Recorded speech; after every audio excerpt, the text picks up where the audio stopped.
মাগরিবের নামাজের পরে হাসবুনাল্লাহু নি'মাল ওয়াকিল এই দোয়াটা যদি 33 বার করে পাঠ করতে পারে, আল্লাহ পাক নগদে তাকে 4টা পুরস্কার দান করে দেয়। যেরকম সুবহানাল্লাহ।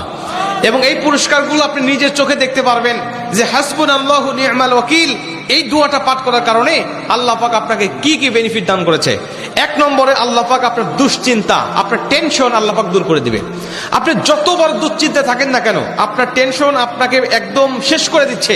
আপনি যদি হাসবুনাল্লাহু নি'মাল ওয়াকিল মানে আল্লাহ আমার জন্য যথেষ্ট, আল্লাহ আমার জন্য অভিভাবক হিসেবে যথেষ্ট, আপনি যদি দোয়া করতে পারেন, আল্লাহ পাক বলেন যে আমি আল্লাহ পাক তার টেনশন, তার দুশ্চিন্তা একেবারে দূর করে দেই। এটা হলো প্রথম নম্বর বেনিফিট।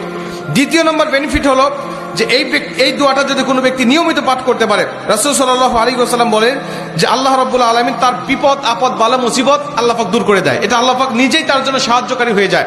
বিপদ আপদ বালা মুসিবত তার সামনে আর কিচ্ছু রাখে না। আপনি যত হাসবুনাল্লাহু নি'মাল ওয়াকিল পাঠ করবেন, তত আল্লাহ পাক আপনার সামনে থেকে বিপদ বালা মুসিবত দূর করে দিবে। এটা হলো 2 নম্বর। 3 নম্বরে নবীজি সাল্লাল্লাহু আলাইহি ওয়াসাল্লাম বলেন যে ব্যক্তি হাসবুনাল্লাহু নি'মাল ওয়াকিল বেশি বেশি পাঠ করবে, আল্লাহ রাব্বুল আলামিন সে যদি কারোর দ্বারা জুলুম শিকার হয়ে থাকে, সে মাজলুম, তার উপরে কেউ জুলুম করেছে, তার উপরে কেউ কষ্ট দিয়েছে, তাকে এই কষ্টটা সে পেয়ে আল্লাহ পাকের কাছে হাসবুনাল্লাহু নি'মাল ওয়াকিল পাঠ করেছে, আল্লাহ পাক বলেন নিজেই আমি ওই মাজলুমের পক্ষে হয়ে যাই, জালেমের বিপক্ষে আমি আল্লাহ নিজের অবস্থানটা দাঁড় করা দেই। যেরকম সুবহানাল্লাহ। ভাই, আল্লাহ যদি আপনার পক্ষে দাঁড়ায় যায়, আপনার কিছু লাগে?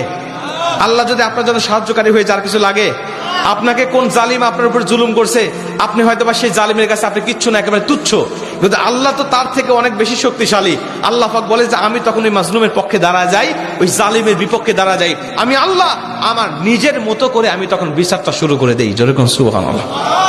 এজন্য যদি কেউ আপনার উপর জুলুম করে, আপনি হতাশা হবেন না, আপনি কষ্ট পাবেন না, আপনি আসমানের দিকে মুখটা উঁচা করে বলবেন হাসবুনাল্লাহু নি'মাল ওয়াকিল নি'মাল মাওলা ওয়া নি'মান নাসির। আপনি এই দোয়াটুকু শুধু পাঠ করবেন, দেখবেন যে আল্লাহ পাক আপনার সব হতাশা, সব দুশ্চিন্তা, সব টেনশন আল্লাহ পাক মুহূর্তের মধ্যেই আল্লাহ পাক আপনার দূর করে দিয়েছে। যেরকম সুবহানাল্লাহ। এবং 4 নম্বরে রাসূল সাল্লাল্লাহু আলাইহি ওয়াসাল্লাম বলছেন যে তাকে আল্লাহ পাক দুনিয়া এবং আখিরাতের কল্যাণগুলো আল্লাহ পাক তাকে দান করে দেয়। দুনিয়াতে যত কল্যাণ, যত খারাপই আছে এগুলো দূর করে দেয়, কল্যাণগুলো আল্লাহ পাক দান করে দেয়। আবার আখিরাতের যত কল্যাণ লাগবে আপনার সব কল্যাণগুলো আল্লাহ পাক আপনাকে দান করে দিবে। আল্লাহ পাক আমাদের সবাইকে এই 4টি ফজিলতগুলো পাওয়ার আশায় হলেও আল্লাহ পাক আমাদের সবাইকে এই হাসবুনাল্লাহু নি'মাল ওয়াকিল এটা মাগরিবের পরে 33 বার, অনেক মুহাদ্দিস বলেন ফজরের পরে 33 বার, যদি কোনো ব্যক্তি 11 বার পড়তে চায় সমস্যা নেই, কিন্তু 33 বার পড়তে পারলে সবচেয়ে ভালো ফলাফল পাওয়া যায়। আপনারা অধিকাংশ 33-এর অধিক পড়লেও কোনো সমস্যা নেই। এক কথায় যে ব্যক্তি হাসবুনাল্লাহু নি'মাল ওয়াকিল বেশি বেশি পাঠ করবে, আল্লাহ পাক তাকে এই ফজিলতগুলো দান করবে। যেরকম সুবহানাল্লাহ। যতগুলো আমলের কথা বলা হয়েছে আল্লাহ পাক আমাকে সহ সবাইকে